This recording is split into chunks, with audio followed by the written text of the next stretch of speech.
Assalamualaikum warahmatullahi wabarakatuh. Apa kabar anak-anakku? Ketemu lagi dengan Ibu Revi Mariska.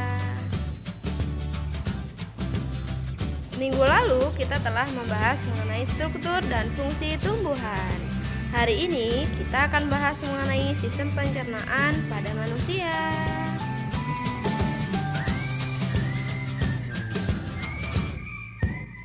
Oke, baik, disimak ya. Makanan memiliki peran yang penting bagi kehidupan manusia sebagai sumber energi dan bahan penyusun tubuh manusia. Kebutuhan energi manusia dinyatakan dalam satuan kalori. 1 kalori menunjukkan jumlah kalori yang diperlukan untuk menaikkan 1 gram air sebesar 1 Celcius. A. Nutrisi bahan makanan. Karbohidrat, sumber utama energi bagi tubuh. 1 gram karbohidrat menghasilkan 4,1 kilokalori. Jenis karbohidrat diantaranya adalah gula disebut karbohidrat sederhana, contohnya buah-buahan, madu, dan juga susu. Pati dan serat disebut karbohidrat kompleks. Pati ditemukan dalam umbi-umbian seperti kentang dan biji. Serat seperti gandum, sereal, kacang-kacangan, sayur, dan buah-buahan. Yang kedua adalah lemak, melarutkan vitamin A, D, E, K, dan merupakan cadangan energi yang paling besar, yaitu 9,3. Ini adalah contoh lemak. Protein sebagai penghasil energi untuk pertumbuhan dan mengganti sel-sel tubuh yang rusak, pembuat enzim dan hormon, dan pembentuk antibodi. Contohnya adalah ikan, biji-bijian, dan juga susu. Vitamin untuk mengatur fungsi tubuh dan mencegah beberapa penyakit. Vitamin dikelompokkan menjadi 2, yaitu yang larut dalam air dan larut dalam lemak. Ini adalah beberapa contoh vitamin. Mineral. Mineral berfungsi dalam proses pembangunan sel, membantu reaksi kimia tubuh, mengangkut oksigen ke seluruh tubuh, dan pembentukan dan pemeliharaan tulang. Ini adalah contoh mineral. Air sebagai pembentuk sel dan cairan tubuh, pengatur suhu tubuh, pelarut zat-zat gizi, pembantu proses pencernaan makanan.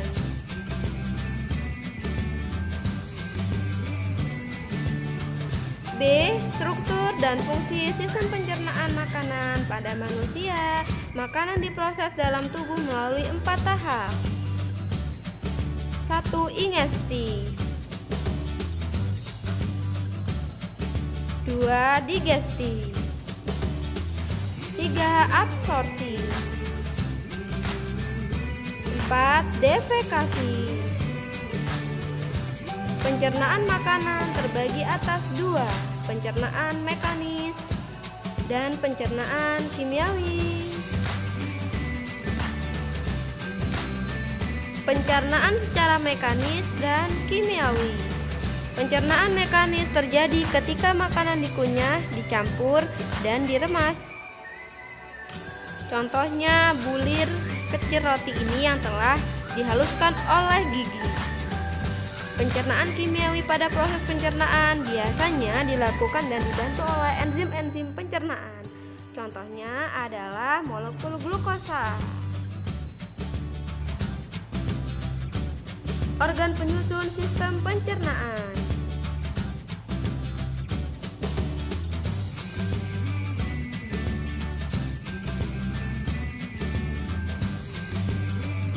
Organ pencernaan utama, saluran pencernaan, mulut, kerongkongan, lambung, usus halus, usus besar, rektum, dan juga anus.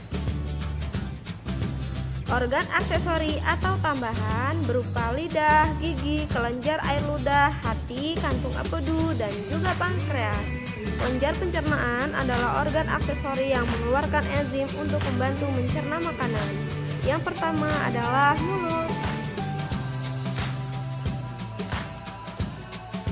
Kelenjar air liur mengandung mukosa atau lendir, senyawa yang berfungsi sebagai antibakteri dan enzim amilase atau dikenal dengan enzim petialin. Pencernaan secara mekanis dan kimiawi. Pencernaan kimiawi enzim petialin memecah molekul amilo menjadi glukosa. Yang kedua adalah kerongkongan. Ini adalah bentuk kerongkongan. Dari rongga mulut, makanan yang berbentuk bolus masuk ke tekak atau faring. Faring adalah saluran yang memanjang dari bagian belakang rongga mulut sampai ke permukaan kerongkongan. Pangkal faring terdapat katup pernapasan, berfungsi untuk menutup ujung saluran pernapasan agar makanan tidak masuk ke dalam saluran pernapasan. Dari faring, bolus menuju ke kerongkongan. Di dalam kerongkongan ada namanya gerak peristaltik. Pada kerongkongan hanya terjadi pencernaan mekanis. Yang ketiga adalah lambung. Terjadi pencernaan mekanis dan kimiawi. Secara mekanis, otot lambung berkontraksi untuk mengaduk-ngaduk makanan. Secara kimiawi, bolus tercampur dengan getah lambung. Getah lambung mengandung asam klorida, enzim pepsin, dan enzim renin. HCl berfungsi untuk menjadikan ruangan dalam lambung bersifat asam sehingga dapat membunuh kuman yang masuk ke dalam makanan.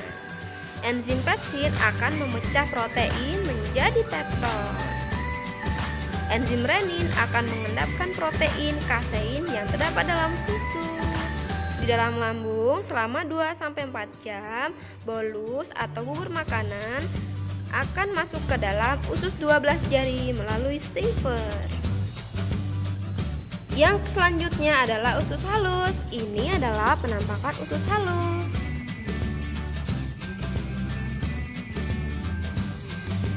Memiliki panjang 8,25 meter, terdiri dari 3, yaitu usus 12 jari, usus tengah, dan juga usus penyerapan.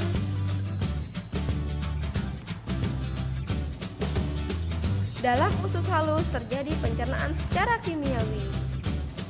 Pada duodenum terdapat saluran yang terhubung dengan kantung empedu dan juga pankreas. Getah pankreas mengandung enzim lipase, amilase, dan juga tripsin. Enzim lipase akan mencerna lemak menjadi asam lemak dan gliserol. Amilase akan mencerna amilo menjadi maltosa. Tripsin akan mencerna protein menjadi polipeptida. Getah empedu yang dihasilkan hati akan mengemulsi lemak, membuat lemak agar larut dalam air. Penyerapan zat-zat makanan terjadi di ileu. Glukosa, vitamin yang larut dalam air, asam amino, dan mineral setelah diserap oleh villi usus halus akan dibawa oleh darah menuju hati dan diedarkan ke seluruh tubuh. Glukosa dalam hati disimpan dalam bentuk glikogen. Asam lemak, gliserol, dan vitamin yang larut dalam lemak setelah diserap oleh villi usus halus akan dibawa oleh pembuluh getah bening menuju ke hati, kemudian disimpan dalam jaringan lemak. Selanjutnya adalah usus besar. Panjangnya 1 meter, terdiri atas kolon ascendens, kolon transversum, kolon descendens, dan juga anus. Usus besar berfungsi mengatur kadar air pada sisa makanan. Terdapat bakteri Escherichia coli yang membantu pembusukan sisa-sisa makanan. Sisa makanan beserta gas-gas dikeluarkan melalui anus. Selain dari organ pencernaan tadi, ada organ pencernaan tambahan yang berupa hati, kantung empedu, dan juga pankreas. Fungsi hati menetralisir racun, menjaga keseimbangan kadar glukosa darah, mengatur kadar kolesterol dalam darah, mengeluarkan getah empedu yang mengandung kolesterol, asam folik, garam empedu, lecitin, bilirubin, dan juga elektrolit. Kantung empedu menyimpan getah empedu yang dihasilkan hati. Getah empedu akan dikeluarkan ke usus halus dan berperan dalam mengemulsi lemak. Getah pankreas mengandung sodium bikarbonat dan enzim-enzim pencernaan yang berperan dalam pemecahan karbohidrat, protein, dan juga lemak. Pankreas menghasilkan hormon insulin yang berfungsi mengontrol keseimbangan jumlah glukosa dalam darah. Demikian pembahasan mengenai sistem pencernaan pada manusia. Ibu akhiri, wassalamualaikum warahmatullahi wabarakatuh.